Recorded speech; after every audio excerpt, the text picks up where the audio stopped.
Merci d'être avec nous. C'est un grand plaisir partagé de vous savoir très nombreux en train de nous regarder à pareil moment sur Dynamique Télévision dans votre émission Vimegos. Aujourd'hui, Vimegos aura le grand plaisir de recevoir un de grands artistes et musiciens, parce que moi je l'appelle grand artiste et musicien parce que ça fera d'ici là 8 ans. Moi je me rappelle à 2 ans de sa carrière, on l'a reçu encore, si je pense à Jou, à soit RTCL, on a eu à échanger avec lui, mais aujourd'hui c'est pour nous un grand plaisir, c'est le frère Patrick Massamba. Mais avant cela, nous voulons d'abord dire grand merci à la grande équipe qui nous permet d'être jusque chez vous, radio comme télévision. Donc merci à BM, merci à Léo, merci à Rufin qui s'occupe de la régie finale. Merci également Jules Niembo, je n'ai dit rien, derrière la caméra. Merci également à Jafet Paloko pour la réalisation.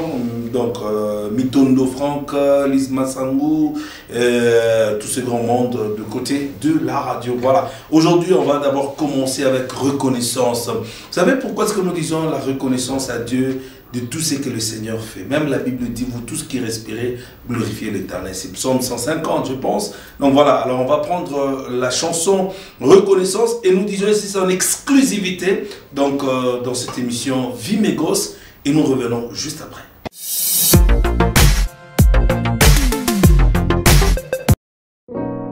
Kolona yeko sopa motema liboso makolo na yo Yesu. On a ko reconnaître bolamu yo salelinga ye. Kolona yeko sopa motema liboso makolo na yo Yesu. On a ko reconnaître bolamu yo salelinga ye. Utabo mwana nangai ebele basi bakenda ya mutu ya nini na pesa na yo. Kwete nazala na bomoi utabo mwana nangai ebele bakota mabele ya mutu ya nini na pesa na yo. Kwete nazala na bomoi.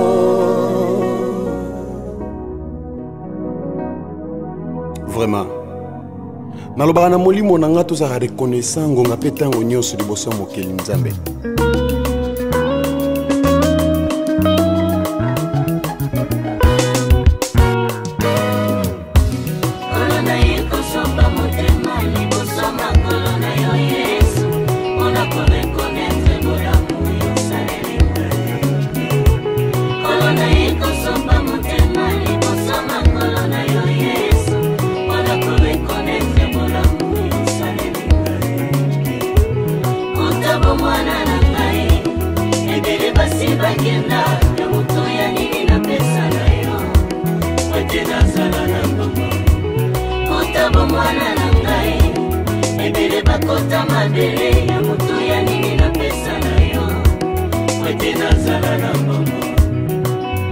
Oui, je chante en assumant mes paroles devant mon Créateur, car je sais d'où il m'a pris.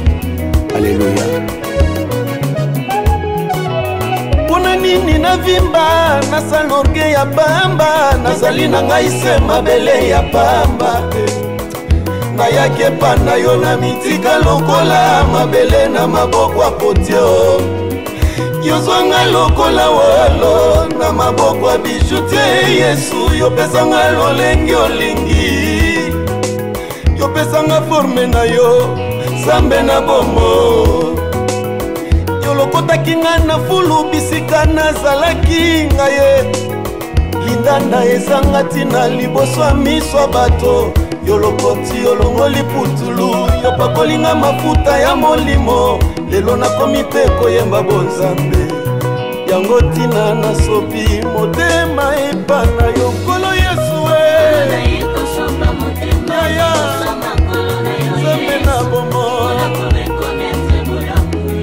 nkolo nasopi motema na ngai liboso na yo. Nzambale mutombo makasa mon papa. Utabo mwana na ngai ngai basi bakenda ya mutu ya nini na pesa na yo. Kwete nazala na utabo mwana na ngai yo. Utabo mwana na ngai ebele bakota mabele ya mutu ya nini na pesa na yo. Kwete nazala na mama.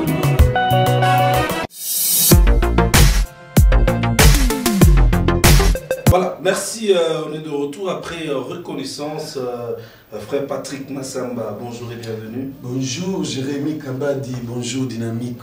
Bonne année, ça fait quand même beaucoup de temps et bonne fête. Merci. 8 ans ça se fête. 8 ans ça se fête. Écho du ciel. 8 ans ça se fête, ça c'est Écho du ciel, déjà 8 ans. Waouh. Photo fête, hein. Et en gros, on a tout le monde dit déjà que les réseaux sociaux, comme on le bélango trop, dans l'église, comme déjà qu'on le bélango ma solo. Alors nous sommes dit, Vimegos ne peut pas aussi quand même rester trop calme. En tout cas. Alors le lot de l'ingina non to le bélama kamango 12 ans, 8 ans, ça se fait boni papa Patrick. Tout ce peu mon raci, on est tellement aimé de joie qu'on réalisait 8 ans, c'est pas moindre. C'est pas moindre. Coup de namusala nanzambe, ça des amusala maboko ni nité. Namusala ya. Donc tu es vraiment dévoué à l'œuvre du Seigneur. C'est-à-dire à temps plein dans son œuvre. À temps plein, je peux le dire, à temps plein, 8 ans, à moindre.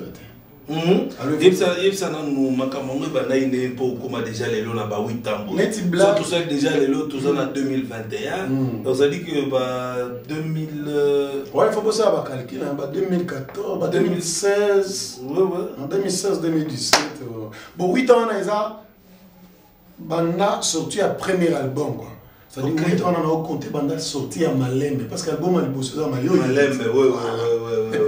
Banda Malembe bima ti les autres comme Baluka Nano 8 ans déjà.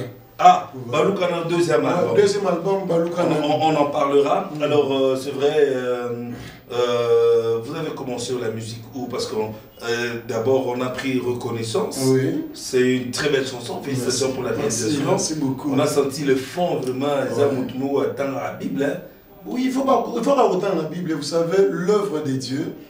L'œuvre de Dieu, il faut se confier toujours dans la Bible parce que nous sommes beaucoup plus inspirés. Nous sommes inspirés aussi dans la Bible. Exactement. On ne peut pas composer des chansons comme ça. Non. Il faut autant la Bible que pasteur Mingi, que la paix Mingi, nous avons peu inspiré. Yes. Beaucoup plus, groupe Nanga Écho du ciel. Nous, on est beaucoup plus inspirés. Oui, au tout niveau quelque chose, Nzamba sunga biso benga biso ngazaki nanga musicien te na yebaka kutu koyemba te je peux dire.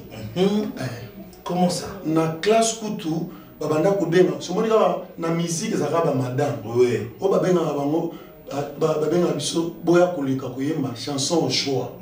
Ça dit chanson yo moko yebi koyemba bi ça dit oyo moko lingi. Siko ngana période wana nzembo wana banda kolinga banda koyemba ngo bienti. Talabaka. Nzembo nini? Nyonso banzembo nyonso c'est-à-dire nakoloba te eza nzembo nini nakobandaka nzembo boye parfois nazwi ya koto pourquoi nazali na voix mabe nde nayeba nanga koyemba te 3 nalingaka te nga makambo ya nzambe malgré nazalaki mwana pasteur mais je n'aimais pas les choses de Dieu mais il est arrivé un certain jour nalamaki kaka boye na ntongo père adaye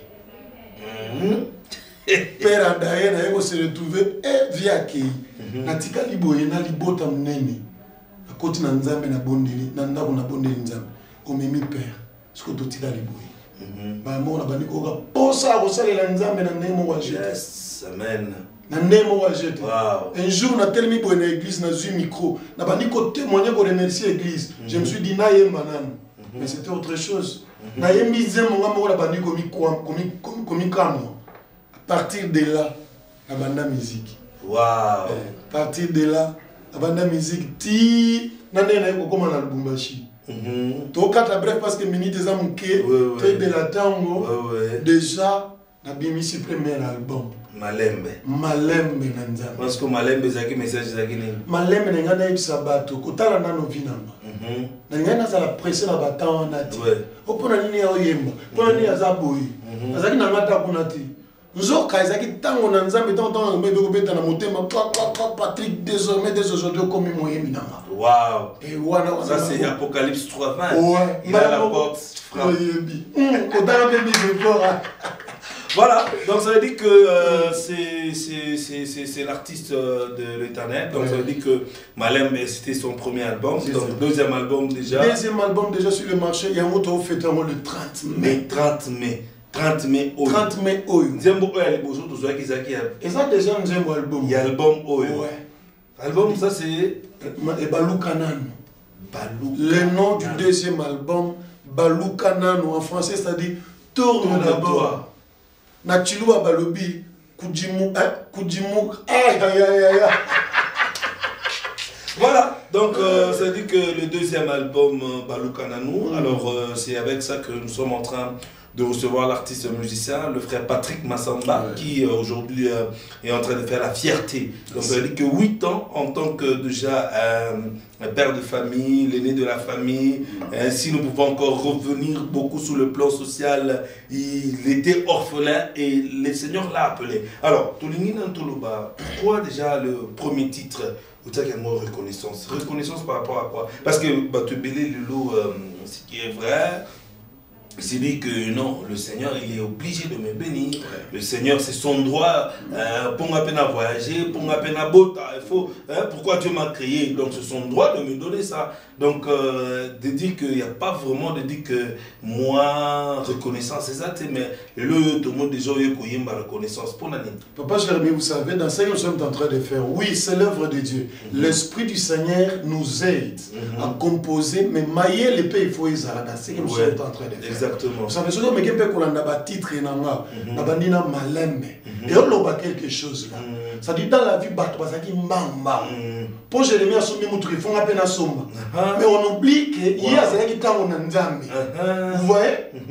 Parce que Patrick Lelo a invité telle part. Parce que Alkambumba Lelo a générique et c'est bon. Non, dans les choses de Dieu, il faut attendre le temps de Dieu. Tant on a zéli, tant on a nzambe, on a la reconnaissance et pas naïe. Amen. Na zéli, tant on a nzambe, nzambe yeko sale la ma. Nzambe yeko benga ma. Chez les kabokati na ma. Nzambe na bani koye malukola ba misusu na komi envié partout. Bato wandi pe ko inviter ma. On a comme nzambe na reconnaissance et pas naïe. Yes. Vous voyez? Ce que dans mon aïe, vous allez reconnaître pas naïe, nzambe sa ina na makamwa minene. Amen. Sa ina makamwa minene na baluki ya moti na lobby baluka nanu. Wow. Tant na baluki na tali place na malobata nga. Na komi le connaissant naïe na baluki na lobby. Mon doigt sa ina makamwa boy. Pona ni na linga ete. Sinele ko bete la bango. Nalingi yo, yeso yo, talandenge yo komisi. Yesu talandenge yo komisi ngaye, le, talandenge yo komisi. Voilà, on peut chanter, tout ça là le tout, mais il faut mailler les pays à la maison. Il y a ça mais papa, ça la boue. Na yina yembe lo na lolenge boye. Comment on a pas banni au cadre pour ma caméra? Comme il m'a dit, non musicien, banni oui que pesa les locaux musiciens. Mais va te que vous allez peser la profondeur la beauté. Solo. Oui puis ce qui nous a passé à l'atimoté maintenant. Bon motologie et limon.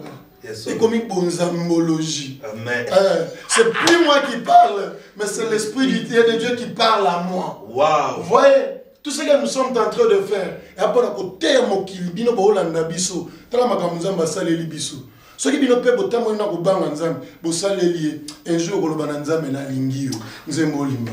Alors, on va prendre le deuxième titre de la chanson, ça c'est Nalingio. Générique et album. Nalingio, c'est le générique que nous voulons d'ailleurs proposer pour le grand plaisir de tous les hommes de Dieu qui nous regardent partout sur l'étendue de Lubumbashi. On va prendre cela et nous allons revenir cette fois-là, ce sera pour parler un tout petit peu du 30 mai, donc déjà dimanche à lobby, donc le 30 mai pour tout ça, pour fêter 8 ans avec le groupe Écho du Ciel. Merci.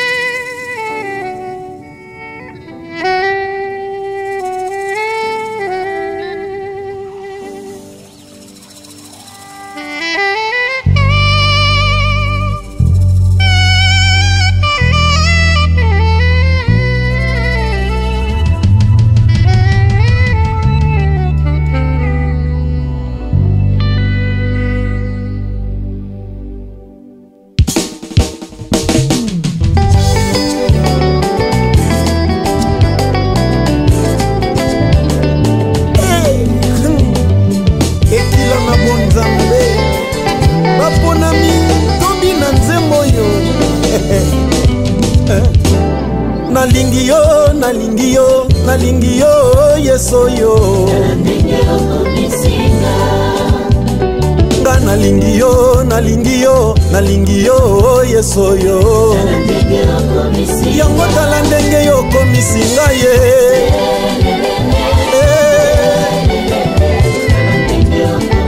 Yango tala ndenge yo pamolinga ye. Samba boboyi, bolingo ya solo. Nalobi tala ndenge yo komisinga ye. Samba likolo, obondi na yo. Alléluia. Nasepelaka tango naza na présence na ye boye. Po nasalaka le possible nasepelisa ye. Alléluia. Nga nalingi yo, nalingi yo, nalingi yo Nzambe ya bomoi nanga.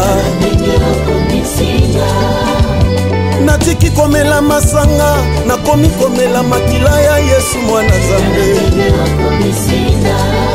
Bandeko kindumba na boyinga yoyo, nakomi oyembela Nzambe. Tala lelo yo. Naboyi nanga koyiba, kuluna naboyi nakomi mosali ya Nzambe. Yango tala ndenge yo komisinga ye. Sambalole ya mama sanjoli lokumu kouta na ngaye. Olingo na motema yo nde zango yo. Na yango tambola, tambola na Yesu elongoma. Mwana Nzambe tambola, tambola na Yesu elongo. Oh na yango tambola simba Yesu. Ay ay ay. Kotika Yesu te, simba ye makasi. Nipesaka oh na yango simba Yesu. Nzambe nanga nakosimba yo kino suka. Nzambe na basa konokosa te.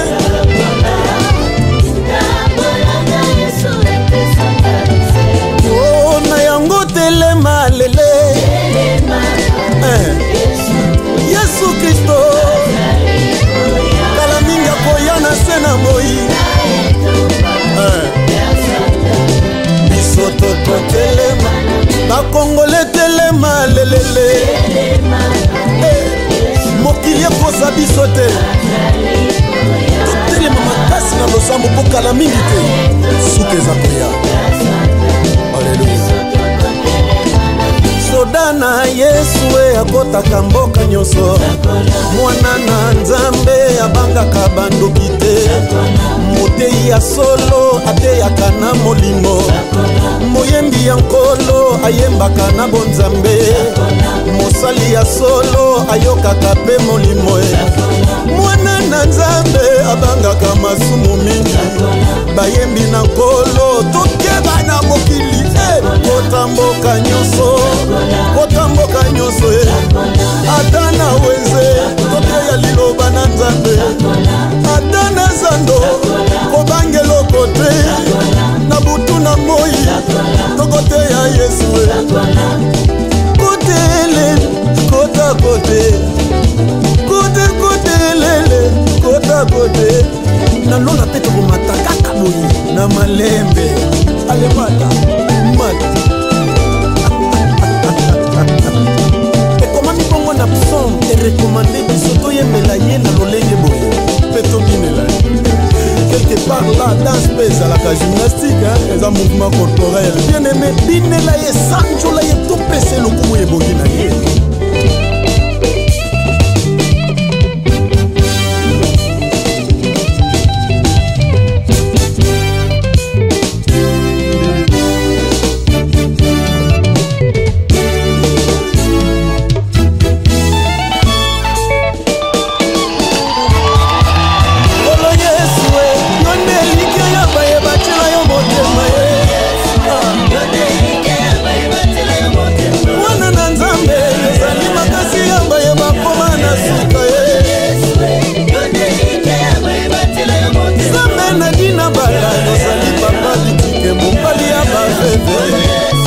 Papa ale mutu makasi.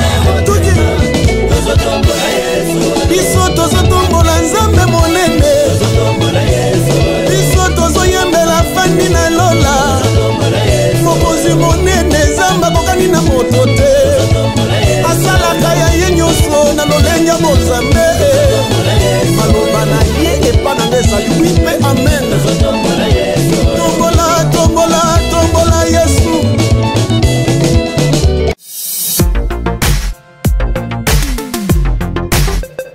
Voilà, on est de retour. Talandenge a commis si babisoyo. Jérémy Kabadi, c'était de non au batebele baébagité. Mais aujourd'hui, quand on est là, tout ça qui n'a pas poussière, tout ça qui n'a pas tchalala, place au paysan batou, pour ba mona yo, ça qui peut difficile.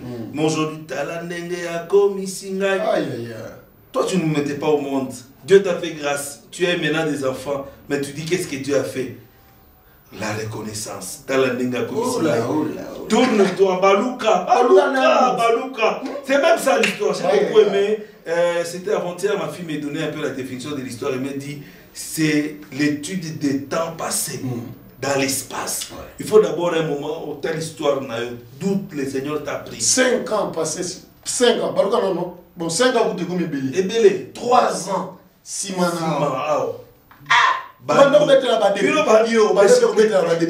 Les chefs de l'État disent Biro Bandoki. Voilà, alors Patrick Massamba, on est de retour. Félicitations. Merci beaucoup, Papa Jérémy. Générique, on a Monique Lubumbashi, Batubakomi Kolamuka. En tout cas, merci beaucoup, na Dynamique Radio Télé. Bien, que Dieu te bénisse là où tu es.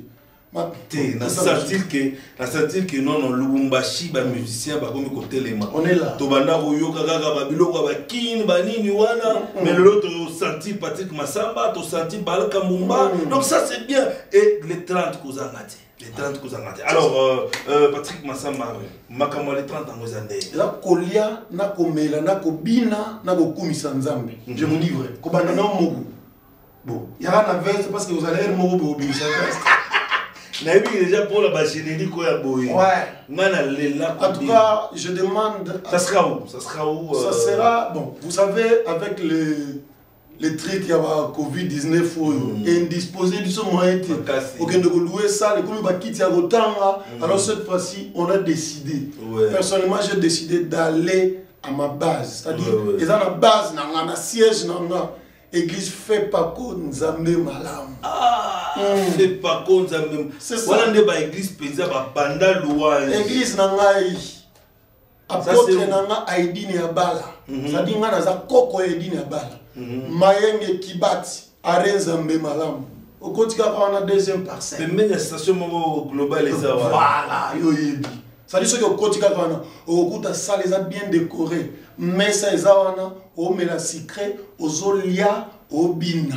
Peto komisanzam o sali grâce à commission yoza lelo. Et akara eko du ciel te yo nde vino to lobe. Problème ça nde vina. Nde vina yo. Eko du ciel ça ka kala. Oui, c'est un des histoires moko. On dit Bartimée quand il était encore aveugle. Bana ko fanda ka au bord de chemin. Ouais. Ce que tant moyen soit ya leki a fongoli miso na ye. Yebisanga. Nini tika la histoire. Alandaki ye. Ouais. Atikala ki kaka wana te.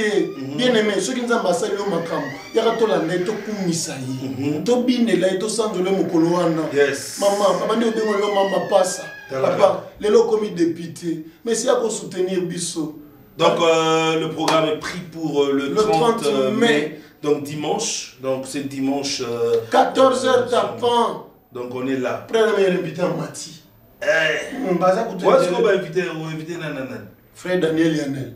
Ah, voilà. Frère Maïs Ngoudi. Wow. Frère Alka Mbumba. Alka azab na ebisi aya.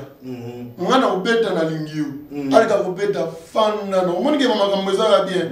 Ya ko fana sana no bato. Ebisi nzambe fana na mwende na.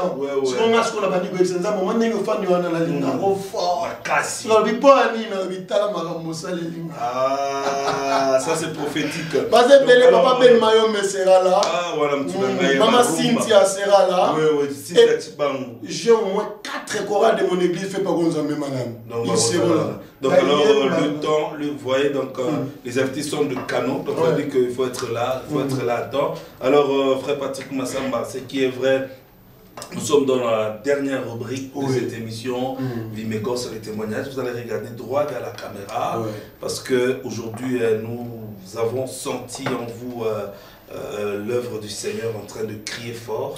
Et une bénédiction. Est-ce que aujourd'hui, frère Patrick Massamba, est-ce que nous pouvons dire que l'œuvre du Seigneur vous bénit? Regardez droit vers la caméra, c'est le témoignage. Est-ce que la Bible dit on l'a vécu à cause du témoignage? Oui. Et votre témoignage va fortifier une personne. Moi, je suis le témoignage de l'amour du Christ. Personnellement, je vous témoigne. Moi, Patrick Massamba est le témoignage du bienfait du Christ. Si je sais que je suis aujourd'hui, c'est à travers ce que je fais pour l'Éternel. Nana boulot théorie. Michi Tumikaki. Michi n'a engagé quelque part là. Mais je suis à temps plein musique. Ni on est piqué comme il se doit. Alors, pourquoi ne pas dire que Dieu ne me bénit pas? Il y en a qui a ici parce qu'il va directeur quelque part. Il y en a ici parce qu'il va enseignant quelque part. Et moi, si j'ai vu, c'est parce que je suis à mon poste. Le col à Bakouk. Poste Nini. Il y a musique, il y a Nzambe. Ça dit Dieu me bénit 10 jours au jour. N'oublie pas, la Bible nous dit il y renouvelle sa bonté chaque matin. Amen. Pourquoi? Parce qu'on a le bal sur Nini. Voilà. Donc ça c'est un bon témoignage, une parole de l'encouragement pour celui qui déjà aujourd'hui pensait qu'il a beaucoup servi à l'église, alors il devient comme un marche-pied, mais pourtant moi je me dis, la Bible dit, j'étais jeune, je vieillis, je n'ai jamais juste être abandonné. C'est ça. Le lot, tu as déjà le témoignage nayo, au Bota, aux Anabana, musique, il y a église. Où tu musique, tu es à Libana, mais il y a église. Et même la musique, parce que si on a l'église, et même la Libana. Exactement. Parce que ceux qui ont un plateau, les lots, quand je chante partout. Voilà. Dernièrement, on a Bak Congo Matadi. Voilà. Billet, il y a un petit concert na Kim, un petit concert na Kolwezi, na Zambé Malamu, Libana. Mais dans Zambé Malamu, on a des bases, voilà. On a siège. Parole de l'encouragement, tout celui qui veut se décourager. Merci beaucoup. Je vous encourage, mes frères artistes et musiciens. L'œuvre de Dieu que nous avons embrassée, les avons un bénéfice. La Bible nous dit. Il n'est pas un homme pour mentir, ni un fils d'un homme pour se repentir. Il y a qu'à pesa et kabona. Comme on a fulaka. Mais alors le kolanga, je vous témoigne, vous me connaissez partout où vous êtes. Frère Patrick Massamba Lubumbashi, il boulonne où? Mon boulot, c'est servir l'Éternel. Mais si Olandinga, na tambola raboui, nanzambe, ponzamba pambola. Ce qui nzamba pambolote, talabie banzela na parfois zaboué. Ce qui bongi sur zongi, okoloba nzambe na lingako mingi. So inga na lobi na lingi yo na lingi eza pambate parce que sali makambo ebele na vie nanga. Tala kaka orphelin, papa tiganga na 4e secondaire, melelo. Na komanani. Voyez, na komanani so ki loba recevoir na ba dynamique boy. C'est pas rien, comment on a vu son petit boy, mais passer nanga Nzambe karanda yebi. Wow. Merci beaucoup. Merci frère Patrick. Merci. Ah, waouh. Ça franchement, tu me donnes encore le courage de servir encore le Seigneur. Merci beaucoup papa. Pour battre tout ça, moi veste boy au comité. Voilà pourquoi on a ici bateau. S'il te plaît, pardon peuple de Dieu. Oyo oza lelo, eza nzamba omoni loti, kitaka, nzambe, on a de bonnes choses à réserver pour nous. Parce qu'à l'obby, j'ai un bon projet pour vous. Un bon projet. Ah, et ce projet-là, il y a des bonnets, et non des malais. Voilà. Merci, c'est avec ce verset qu'on va terminer. Donc le rendez-vous est pris pour le 30. Le 30 mai. Donc tous en athée, venons en famille, c'est au niveau de Zambé Malamu. C'est pas un endroit aussi, il y a beaucoup se perdre. Quand tu sors à la Katuba, il y a Carrefour. Dans Zambé Malamu, dans la station là, venez en famille, venons célébrer le Seigneur. Beaucoup de Bingine, on ne doit pas trop beaucoup parler, mais venons célébrer le Seigneur. Dieu voit aussi les cœurs. Papa Jérémie, Naïbi, s'il te plaît, Nanzela na osenga soutien motomoko. Exactement. Je viens de le dire, c'est une fête. Oui. Fête osenga. Tant qu'on croyait, il faut mettre moi sucré. Oui. Il faut mettre moi jus à pousser. Il faut lire moi sandwich. S'il te plaît, je vais donner mon numéro. Oui. Si on met la matakasia sucré quoi? Si on met la matakasia sucré. Attention que tu n'as 10 000 francs. À 5 000 francs. Beaucoup plus qu'il y a quitté, mais il y a 2 000. Parce qu'il y a tellement de facilité. Mon numéro est le 09 76 76 92 68 Réitérez encore. 09 76 76 92 68. Là, c'est mon numéro personnel. Ce que Bengi Yango a Merci beaucoup. Merci. Je pense que Bayoki, on va prendre juste un brin de musique et nous revenons juste après pour clôturer Vie mes gosses sur Dynamique Télévision.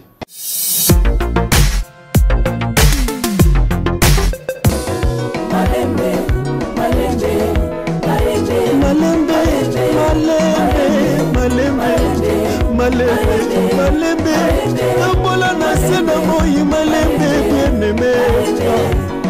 Eloko nyonso ezalaka na ntango nango, zela ntango na Nzambe. Oloni lelo zela ntango ekoka ya kobuka. Kosepela te oloni kaka lelo yobuka. Pardon malembe.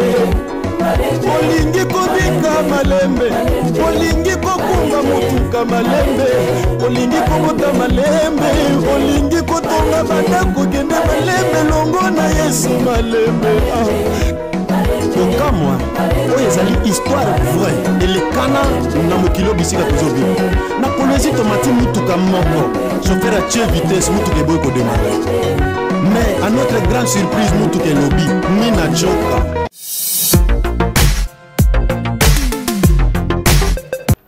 Voilà, c'est déjà la fin. Une très belle émission du jamais fait à Lubumbashi avec des artistes aussi pétris des talents, remplis du Saint-Esprit. Donc le rendez-vous est pris pour le 30. Donc le 30, chez Pousseni, venons en famille. Moi et ma maison, nous allons servir le Seigneur. Donc ça dit qu'il faut que donc toi aussi même tu es derrière vous les autorités. C'est ça le bon moment. J'ai beaucoup aimé le message du chef de l'État. Nous devons mettre Dieu. Quand tu as l'amour, tu sauras qu'il n'y a pas moyen d'amour. Donc venons célébrer le Seigneur. Merci à la grande équipe qui nous a permis d'être avec vous. Jérémy Kabadi vous fixe rendez-vous très prochainement avec le réel même plaisir. D'ici là, portez-vous bien. Au revoir.